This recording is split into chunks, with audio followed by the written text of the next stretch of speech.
আসসালামু আলাইকুম, সকলকে ধন্যবাদ। আপনাদেরকে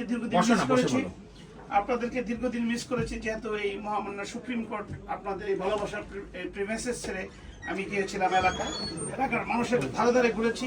যে আইনজীবীরা হচ্ছে মানুষের ইঞ্জিনিয়ার যেটাকে বলা হয়, যেটা মানুষের দুঃখ কষ্ট বেদনা আমরা কোর্টের মধ্যে উপস্থাপন করি। কিন্তু দুঃখজনক হলো সত্য, একটু প্লিজ, দুঃখজনক হলো সত্য, আপনারা যারা এখানে মহামান্য সুপ্রিম কোর্টের প্র্যাকটিস করতেছেন এবং যেখানে প্র্যাকটিস করেন তাদের এই বাংলাদেশের সাধারণ মানুষের কথা দুঃখ বুঝতে খুব কষ্ট।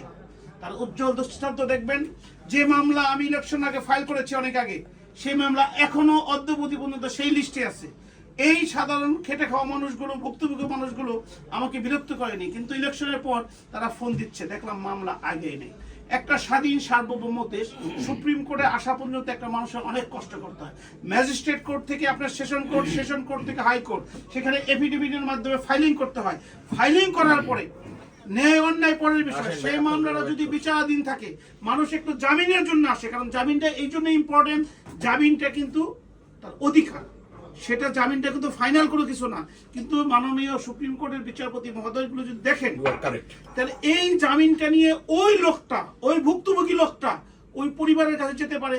যদি আমি গ্রামের সাধারণ ভাষায় কথা বলি, ওনার যে গরু ছাগলগুলো আছে, যেটা ওই অবলা প্রাণীগুলো তাকিয়ে থাকে খাবারের জন্য, একটু আদরের জন্য, যারা বেঁচে থাকে, যারা এইখানে বসে আপনারা যারা প্র্যাকটিস করেন, গরু মাংস খান, যারা গরু মাংস পান, সেই গরুগুলো ওরা একটু দেখতে পারে।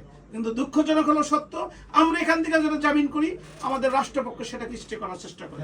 আমি আজকে শুনেছি যে একটা কথা, যে না কোনো অর্ডার এগেইনস্টে যাবে না, যদি না সত্য হয় না, তাও না, আপনাকে অ্যামেন্ড করি, এটাও একটা চালাকি, ক্রিমিনালে যাবে, ক্রিমিনালে স্টে ভ্যাকেটে পিটিশন দিতে হবে না, রিটে আর সিভিলে ওই একই খেলা। এই যে কথাগুলো এখন যদি সবাই কন্টেম্পটের ভয় পান, আদালতের অবমাননার ভয় পান, আমার মনে হয় সুপ্রিম কোর্টে সবার চুরি পড়া উচিত। কারণ আমি 4 বার কন্টেম্প খেয়েছি, আমি ভয় পাই না, কারণ যদি দেশের মানুষকে ভালোবাসে। এই যে ম্যাক্সিমাম মামলা হচ্ছে পলিটিক্যাল। আজকে যে নতুন সরকার আসছে, আমি তাদেরকে বলতে চাই, আমি কন্টেস্ট করেছি, আমি হেরেছি, আমার দুঃখ না, আমার আনন্দ। কারণ হচ্ছে একটা ডেমোক্রেটিক পরিবেশের দরকার। এইটা আমি সবচেয়ে বেশি উপলব্ধি করেছি সুপ্রিম কোর্টে। কারণ কোনো মামলা তার নাম নাই, সন্দিগ্ধ আসামি, এইটার বিপক্ষে কোনো মাননীয় বিচারপতিরা তাদের পক্ষে জামিন দিতে সাহস পায় না। তাহলে কি ঘন্টার জন্য আমরা সুপ্রিম কোর্টে প্র্যাকটিস করি? কেন 5 আগস্ট হলো? আর কেন 5ই আগস্ট হলো? একটা লোক রাজনীতি করে তার অধিকার, যদি যে দেশের লোক রাজনীতি না করে, সে দেশের লোক প্যারালাইজ, জীবনে কখনো উন্নতি হবে না।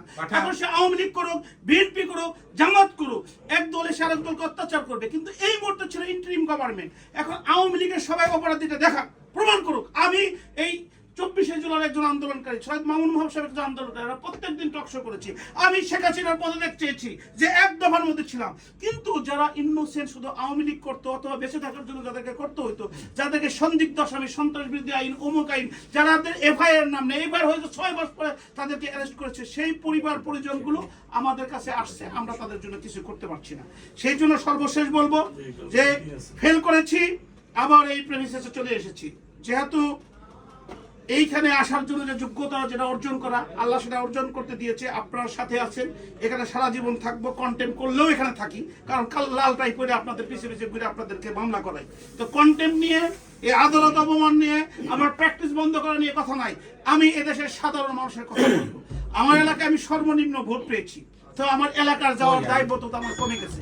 কিন্তু সুপ্রিম কোর্ট থেকে সারা বাংলাদেশের প্রত্যেকটা নির্যাতিত মানুষের কথা বলবো। সৈয়দ মামুন সাহেবকে অনুরোধ করি, আপনি সিনিয়র অ্যাডভোকেট, আমরা আপনাকে হায়ার করি, দয়া করে আমাদের কথাগুলি একটু আপনি হৃদয়গম্য করেন, যাতে মাননীয় বিচারপতিদেরকে বলতে পারেন। কারণ আপনাকে বিভিন্ন সময় বিভিন্ন বড় জায়গায় থেকে ডাক পড়ে, সেখানে শুধু আপনাকে অনুরোধ করি বাংলাদেশের সাধারণ মানুষের কথা।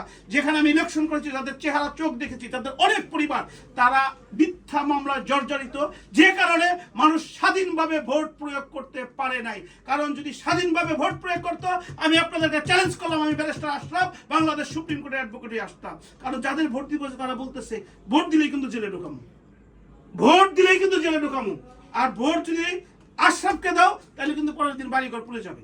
তো সুপ্রিম কোর্টে প্র্যাকটিস করে আমরা যদি আদালত আঙ্গিনায় আমাদের মাননীয় বিচারপতি, যারা আল্লাহর পরে পৃথিবীতে অবস্থান, তাদের সামনে উপস্থান করতে না পারি, আর তারা যদি এটাকে কনসিডার না করে, তাহলে এই দেশের স্বাধীনতার মূল্যায়ন কি? তাই সর্বশেষ বলবো, আমাদের নির্বাচন খুব নিকটে, কালকে আগামী দিন বসসভা, আপনাদেরকে অনুরোধ করবো, ইলেকশন পাশ ফেলে করার কোনো বিষয় না।